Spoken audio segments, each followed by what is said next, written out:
묵상하는 청년을 위한 게리 큐티 이수진 목사입니다. 9월, 10월 큐티 본문이 예레미야로 계속되고 있는데요. 묵상 어려워하는 분들 꽤 있더라고요. 그래서 큐티 이번 달까지는 방학하고 시원하게 잘 쉬고 11월부터 새 마음으로 시작해야겠다 이런 야무진 꿈 꾸는 분들 있는데 여러분 마음 사실 너무너무 이해합니다. 성경은 당시 근동 지역의 고유한 역사와 문화를 배경으로 작성된 글이기 때문에 우리에게는 하나하나가 다 낯선 것들입니다. 그래서 어렵게 느껴지는 게 당연합니다. 특히 이 예레미야 같은 경우는요. 당시 남유다의 복잡한 정치, 사회적인 내부 상황 또한 이 전통적인 강대국이었던 애굽이 쇠락하고요. 바벨론이 신흥 강대국으로 급부상하는 그런 아주 복잡다단한 국제 정세가 있던 때입니다. 그래서 더 복잡하죠. 이해가 잘 안 되니 묵상도 어려울 수밖에 없습니다. 하지만 여러분, 쉬면 쉴수록 말씀은 더 어려워지고요. 또한 멀어지기 마련입니다. 그렇기 때문에 여러분 개인 묵상이 어렵다면요. 이 시간 게리 큐티 꼬박꼬박 챙겨 보고 들으시면서 이후에 여러분 개인의 큐티 생활로 이 말씀 생활을 확장해 가는 것 좋을 것 같습니다. 예레미야는요, 총 52장까지 있는데요. 46장부터 51장까지는 이스라엘 주변에 이 9나라를 향한 하나님의 심판 메시지가 나옵니다.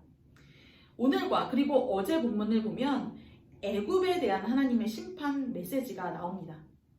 애굽은 성경에 아주 자주 등장하는 국가인데요. 강하고 잘 사는 강대국으로 나옵니다. 이스라엘이 이 왕을 세운 왕정 국가를 수립하기 훨씬 이전부터 이 애굽은 역사 속에 실존하는 강대국이었습니다. 더불어 이 영적인 의미로도 권력의 실체였는데요. 하나님의 백성인 이스라엘 백성들이 이 대적하고 늘 경계해야 할 이 존재로서 애굽이 성경에 자주 등장합니다.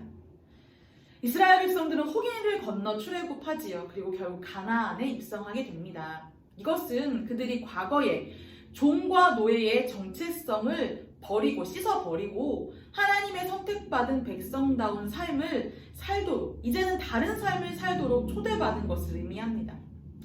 하지만 이스라엘 백성들 안에는 여전히 남아있는 죄성이 있었지요. 그래서 이것은 과거로 자꾸만 회귀하게 하는 그런 습성이었습니다. 거룩한 백성으로 새롭게 살기보다 부유한 강대국에 빌붙어서 살았던 이 종된 마음이 여전히 있었지요. 그리고 실제로 그런 어리석은 선택을 이스라엘 백성들이 이 성경에서 많이 합니다. 지난주에 내내 묵상했던 것처럼 바벨론에게 망한 유다 백성 가운데에 남아있는 사람들, 그들은 결국 애굽에 빌붙어 살지요. 강대국 애굽의 국력에 자신의 운명을 걸고 의지한 것입니다. 하지만 오늘 본문 25절 말씀을 보면 하나님께서 이런 어리석은 선택을 어떻게 보시는지 정확하게 나오는데요. 제가 한번 읽어보겠습니다. 만군의 여호와 이스라엘의 하나님께서 말씀하시니라. 보라, 내가 너의 아몬과 바로와 애굽과 애굽 신들과 왕들 곧 바로와 및 그를 의지하는 자들을 벌할 것이라. 아멘. 여러분, 하나님께서는 다른 힘, 다른 신을 의지하며 섬기는 자들을 가만히 내버려 두시지 않고 심판하신다고 말씀하십니다. 뿐만 아닙니다. 애굽 자체에게도 벌을 내리시는데요. 오늘 본문을 보면 이 애굽을 내리치는 회초리로서 이 바벨론 나라가 선택이 됩니다. 과거의 애굽은 아무도 넘보지 못할 힘을 자랑하는 초강대국이었지만 이제는 바벨론에게 침공을 당하는 신세가 된 것이죠. 여러분, 왜 이렇게 된 것일까요? 바벨론이 군사훈련을 잘 시켜서 그렇게 된 것일까요? 아니면 우연히 된 일일까요? 성경은 오늘 본문 15절을 통하여서 이렇게 말씀합니다. 제가 읽어볼게요. 너희 장사들이 쓰러짐은 어찌함이냐? 그들이 서지 못함은 여호와께서 그들을 몰아내신 까닭이니라. 아멘. 아무리 역사와 전통, 문명과 군사력을 자랑할지라도 여호와께서 몰아내시면, 하나님이 작정하시면 다 그렇게 됩니다.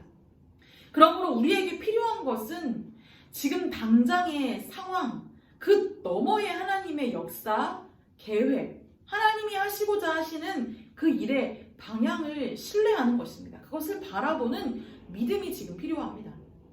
하나님의 뜻이라면 아무리 힘센 장사도 쓰러집니다. 하나님이 몰아내고자 하시면 어떤 힘도 사람이 보았을 때 절대 무너지지 않을 것 같은 그런 권력도 쓰러지고 몰아내어지는 것이죠. 큰 나라 애굽도 결국 하나님의 뜻 가운데에 역사적인 운명을 다했습니다. 하나님이 세우고자 하시면 서고 하나님이 무너뜨리고자 하시면 다 쓰러집니다. 강대국도 이렇게 좌지우지 하시는 하나님의 능력과 영향력을 여러분은 믿으시나요? 하나님은 충분한 그 능력과 의지를 가지신 분입니다. 그 사실이 오늘 본문에서 확인이 되죠.